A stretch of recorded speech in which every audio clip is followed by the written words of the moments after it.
Hello student, welcome to my YouTube channel. आज हम बात करते हैं फर्टिलाइजेशन के बारे में। तो स्टार्ट करते हैं आज की क्लास।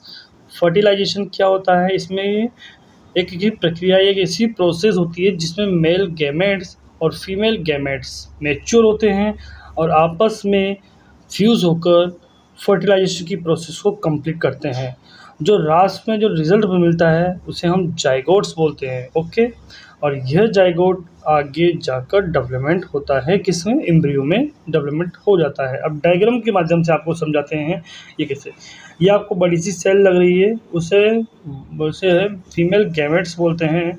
ये फर्टिलाइजेशन करता है जिसमें स्पर्म दिख रही है, इसके आसपास में स्पर्म है। स्पर्म जैसे इस पर फ्यूज़ होते हैं, मिलते हैं, तो फर्टिलाइजेशन की प्रोसेस कंप्लीट होती है। समझ में आया? अब आपको ये जोना पेलुसिडा नाम याद रखना है, जिससे कि हम आगे पढ़ेंगे तो हमको ईज़िली समझ में आ जाएगा। ओके, अब इसका ऑब्जेक्टिव क्या है, कारण क्या है?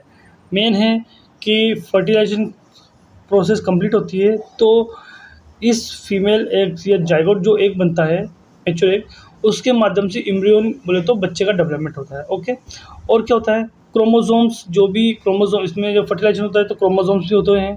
क्रोमोसोम के माध्यम से अलग अलग स्पीस का फॉर्मेशन होता है। Okay, almost fertilization occur in the tube, और जो भी फर्टिलाइजेशन की प्रोसेस होती है कंप्लीट, वो यूटेराइन ट्यूब जिसे बोलते हैं, फेलोपियन ट्यूब, उसका कोई एक पार्ट होता है जिसका नाम है एम्पुलरी पार्ट या एम्बुलरी पार्ट होता है। वहाँ पर ये पूरी फर्टिलाइजेशन प्रोसेस कंप्लीट होती है। समझ में आया? अब बात करते हैं लाइफ स्पान। जो फर्टिलाइजेशन में मेल गैमेट्स और फीमेल गैमेट्स होते हैं, इसे फीमेल ओवम बोलते हैं, और उसका लाइफ स्पान होता है 12 से 24 हावर, 12-24 घंटे तक का टाइम होता है इसके पास। उसके बाद इनकी डेथ हो जाती है, ये डिसअपेयर हो जाती है। ओके, अब बात करते हैं life span of sperm. Sperm का जो टाइम होता है वो 48 हावर से 72 हावर तक होता है, 2 से 3 दिन का समथिंग होता है। अब बात करते हैं, जब स्पर्म जब इजेकुलेट करता है, सिंगल इजेकुलेशन के समय, जब विजान में जब सेक्स के दौरान इजेकुलेशन होता है, तो कम से कम 100 मिलियन स्पर्म जो होता है डिपोजिशन होते हैं विजाइना के अंदर। फिर बाद में ये आगे मूव ऑन करते हैं, जिसमें से 100 स्पर्म कैपेसिटेट करते हैं, वहाँ तक पहुँच पाते हैं। फिर बाकी बच्चे लास्ट में इससे भी बहुत सारे डिवाइड हो जाते हैं, जो कि यूटेराइन, जो कि कहाँ पर पहुँचते हैं? ओवम में यूटेराइन ट्यूब के यहाँ पर पहुँचते हैं। कहाँ पर? यूटेराइन जो ट्यूब से फेलोपियन वहाँ तक पहुँचते 300 से लेकर 500, और वहाँ पर जाकर एक साथ ये क्या होते हैं, वहाँ पर जाने से पहले ही अधिकतर लोग किल हो जाते हैं स्पर्म, और चारों ओर ओवम के चारों ओर अब फैल जाते हैं, और यह वहाँ पर जाकर और कुछ ही मिनटों में फेलोपियन ट्यूब पर जाकर पेनिट्रेट कर जाते हैं, जिससे कि यह फर्टिलाइजेशन की प्रोसेस कंप्लीट होती है। अब बात करते हैं, जब मेल गैमेट्स फीमेल गैमेट्स के यहाँ पहुँचता है तो क्या प्रोसेस होती है। जैसे कि फीमेल्स गैमेट्स ओवम के पास पहुँचता है, तो जो फीमेल का जो स्पर्म होता है उसके हेड वाले पार्ट पर एक, जिसे बोलते हैं एक्रोसोमल केप बोलते हैं, उस एक्रोमोसोमल केप के यहाँ पर हाइलुरोनिडेज एक एंजाइम होता है। वो एंजाइम कोरोना रेडिएटा जैसी जो लेयर होती है उसको ब्रेक करने में हेल्प करता है।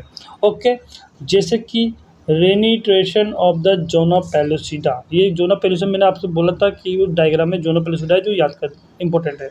यह जोना पेलुसिडा पर रिएक्ट करती है कौन सा एंजाइम? हाइलुरोनिडेज एंजाइम, जो कि एक्रोसोमल केप में प्रेजेंट होता है।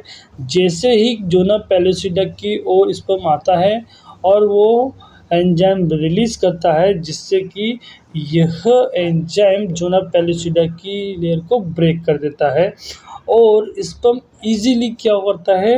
एंटर हो जाता है, ओवेरी के अंदर पेनिट्रेट कर जाता है, और वहाँ पर जाकर और जो भी ओवम है, वो भी जो भी अंडे हैं ओवेरी में, उसमें फर्टिलाइजेशन स्टार्ट कर देता है, और ये फर्टिलाइजेशन हो जाता है, और फर्टिलाइजेशन जिससे होते ही वो जाइगोट में कन्वर्ट हो जाता है, जिसे हम 2n बोले तो डिप्लॉइड सेल के नाम से जानते हैं। आपको पता है 1 गैमेट्स मेल और 1 गैमेट्स फीमेल, वो n होते हैं बोले तो एक सेल से बने होते हैं और जैसे ही उनका फ्यूज़ होती है दोनों सेल, तो डिप्लॉइड में कन्वर्ट हो जाती है, जिसे हम जाइगोट के नाम से जानते हैं। अगर आपको हमारी वीडियो से कुछ सीखने को या नॉलेज मिलती है तो प्लीज़ हमारे चैनल को लाइक शेयर सब्सक्राइब करना ना भूलें। Thank you.